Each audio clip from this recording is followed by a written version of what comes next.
সবসময় মেনে চলার কথা।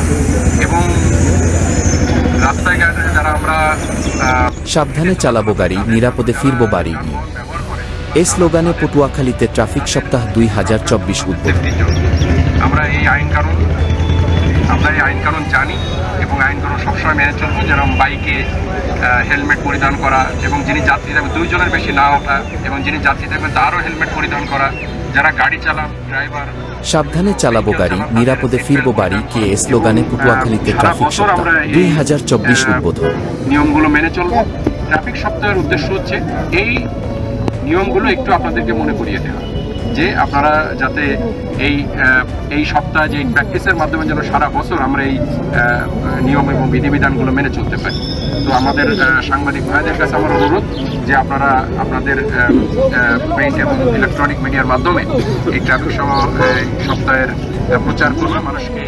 অনুষ্ঠানে বক্তব্য রাখছেন পটুয়াখালীর জেলা প্রশাসক আবু হাসনাত মোহাম্মদ আরেফিন, পটুয়াখালী জেলার পুলিশ সুপার মোহাম্মদ জাহিদ আনোয়ার। কাজের প্রয়োজনে রাস্তা বেরোতে হয়, সবাই যাতে আমরা এটা জীবন রক্ষা করতে পারি।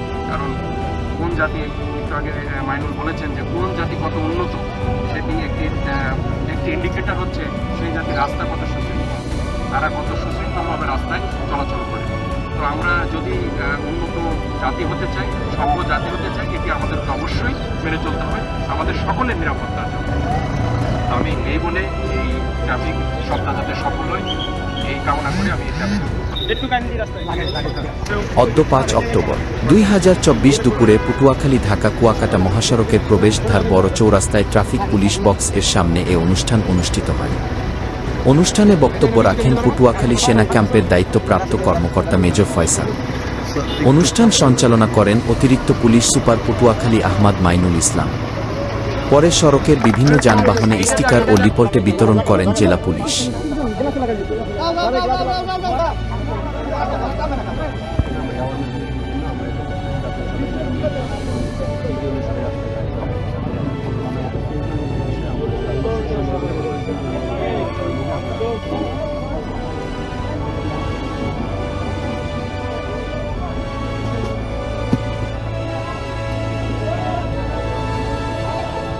আসছে দুর্গোৎসব শুরু থেকে শেষ পর্যন্ত সকল পূজা মণ্ডপে নিরাপত্তার জন্য জেলা প্রশাসক ও সেনা ক্যাম্প কর্মকর্তা ও পুলিশ সুপার জানান।